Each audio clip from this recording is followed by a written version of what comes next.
Are Maurya channel में आपका स्वागत है। यूरिन से बदबू आना ये साधारण या नॉर्मल बात नहीं है। इसके पीछे बहुत सारी बीमारियां होती हैं जो सांकेतिक लक्षण हैं कि आपका यूरिन नॉर्मल है या नहीं है। वैसे तो नॉर्मल जो यूरिन होता है उसमें भी एक अजीब सी गंध होती है और पीला कलर होता है। उसके बहुत सारे कारण होते हैं। इसका अगर मैं कंपोजिशन बताऊं तो इसमें 95% जल होता है और सोडियम की मात्रा 0.4 होता है। इसमें अमोनिया की मात्रा 0.5 होता है और सल्फेट की मात्रा 0.6 होता है। इसमें यूरिया की मात्रा 2% होता है। इस तरह से बहुत सारे चीज़ हैं, कंपोनेंट के द्वारा ये यूरिन बना हुआ होता है और अमोनिया की वजह से, सल्फ़र की वजह से इसकी एक अजीब सी गंध होती है। लेकिन दोस्तों, जब ये गंध बढ़ जाती है और इसमें बहुत तरह की चेंजिंग आ जाती है, मीन्स गंध अलग अलग तरह से हो जाती है, तब इस पे थोड़ा सा दिमाग लगाना चाहिए, इसको सोचना चाहिए। कारण बन जाता है कि बीमारियों का, जैसे अगर मीठे फल जैसा यूरिन से गंध आ रही है तो ऐसा तब होता है डायबिटीज़ के पेशेंट में। जब डायबिटीज़ का पेशेंट होता है या जैसे ही उसका शुगर लेवल बढ़ा होता है, उसके यूरिन से एक मीठे फल जैसे गंध में यूरिन की महक होती है और तब समझ में आ जाता है कि ये पेशेंट कहीं ना कहीं शुगर से पीड़ित है या इसका शुगर लेवल बढ़ा हुआ, क्योंकि शरीर हर तरीके से, चाहे उसको जो भी अपनाना पड़े, अगर उसके बॉडी में शुगर के लेवल ज़्यादा है, मात्रा ज़्यादा है, तो उसको निष्कासित करता है। वैसे हमारा यूरिन निष्कासन में बहुत सारे अपशिष्ट पदार्थ बाहर निकलते हैं, जिससे हमारी जो शरीर होती है वो डिटॉक्स होती है या विषैले पदार्थों से, खराब पदार्थों से, यूरिया, क्रिएटिनिन, सोडियम, पोटेशियम, इन सब चीज़ों से जो एक्सेस होती है उससे छुटकारा पाता है।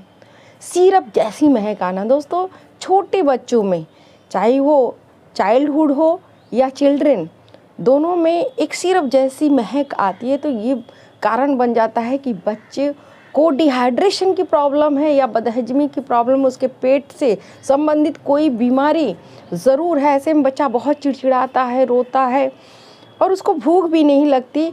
तो इस कंडीशन में आपको समझ जाना चाहिए कि डॉक्टर को दिखाने की ज़रूरत पड़ रही है और बच्चे की यूरिन से जो गंध आ रही है ये किसी बीमारी का ही कारण है। सड़े हुए सब्जियों जैसा महक आना, हाँ दोस्तों, अमोनिया, सल्फ़र, अगर सल्फ़र की मात्रा बहुत ज़्यादा होती है तो उसमें जैसे गोभी सड़ी हुई महकती है उस तरह से महक आएगी। ये कुछ पदार्थ खाने से बहुत ज़्यादा बढ़ जाता है, जैसे अगर अल्कोहल ले लिया जाए, या तो कुछ लोग जो बहुत ज़्यादा प्याज और लहसुन का इस्तेमाल करते हैं उसमें भी ये बढ़ा हुआ होता है। कभी कभी यूरिन की जो महक होती है वो कुछ दवाओं के कारण भी अलग होती है, जैसे विटामिन्स की कोई भी दवा कोई अगर ले रहा है, कुछ इंजेक्शंस हैं, कुछ एंटीबायोटिक्स से, उसकी वजह से, लेकिन आपको कोई दवा नहीं चल रही है और यूरिन का गंध अलग अलग या अजीब सी या बहुत ज़्यादा या सड़ी हुई हो रही है, तो आपको थोड़ा सा अलर्ट होने की ज़रूरत है। अमोनिया जैसी तेज़ बदबू का आना, दोस्तों अमोनिया जैसे तेज अगर यूरिन में बदबू आती है तो समझ जाना चाहिए कि आपको डिहाइड्रेशन है या तो आपको कोई बीमारी है, जैसे लीवर से संबंधित बीमारी हो सकती है, किडनी, यूटीआई हो सकती है, जो यूरिन पथ का इन्फेक्शन होता है, इसके कारण भी ये अमोनिया जैसी गंध हो सकती है और ये बहुत ही ज़्यादा बदबूदार होती है। दोस्तों, अगर आप इन सब चीज़ों को टेक केयर कर लेते हैं या समय से समझ जाते हैं तो बहुत आसानी से, अगर आपको डिहाइड्रेशन है या कम पानी पिए हैं तो आप तुरंत पानी पी करके इन सब बीमारियों से भी छुटकारा पा सकते हैं और आपकी जो यूरिन से बदबू आ रही है उससे भी छुटकारा पा सकते हैं। मैं आपको बताना चाहूँगी कि अगर आप के यूरिन से इस तरह की प्रॉब्लम्स आ रही है, कोई बीमारी नहीं है, अगर आप डिहाइड्रेशन में हो गए हैं या छोटे मोटे यूटीआई वगैरह की प्रॉब्लम्स हैं, तो उसमें आपको विटामिन सी का ज़्यादा से ज़्यादा इस्तेमाल करने की ज़रूरत है। पानी जितना हो सके दोस्तों उतना पीजिए। अगर आप ग्रीन वेजिटेबल या आप सलाद का इस्तेमाल करते हैं तो इससे बचे रहेंगे, आपको ये प्रॉब्लम नहीं होगी।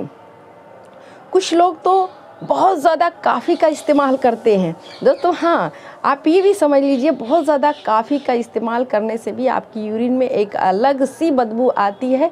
तो थोड़ा कॉफ़ी को कम करना चाहिए। कॉफ़ी बहुत ज़्यादा पीना अच्छी बात नहीं है, कॉफ़ी ठीक है, लेकिन अधिक मात्रा में पीना बहुत सारी बीमारियों का निमंत्रण देना है या शारीरिक रूप से कहीं न कहीं वहाँ पर वीकनेस का आना है। दोस्तों, मुझे उम्मीद है कि इस टॉपिक को आप अच्छे से सुने होंगे और समझे होंगे कि यूरिन में अगर बैड स्मेल होता है तो इसको कैसे क्योर कर सकते हैं, या बहुत लंबे समय तक चल रहा है तो डॉक्टर के पास जाना चाहिए। हो सकता है कि इससे कोई आगे होने वाली प्रॉब्लम हो सकती है, उसको आप कंट्रोल कर सकते हैं। तो दोस्तों, इसी के साथ अगर अभी तक आप आर मौर्य चैनल को सब्सक्राइब नहीं किए हैं तो दोस्तों ज़रूर कर लें। बेल आइकन को प्रेस करना ना भूलें और शेयर करना, लाइक करना तो दोस्तों आप करते ही रहते हैं। बहुत बहुत धन्यवाद।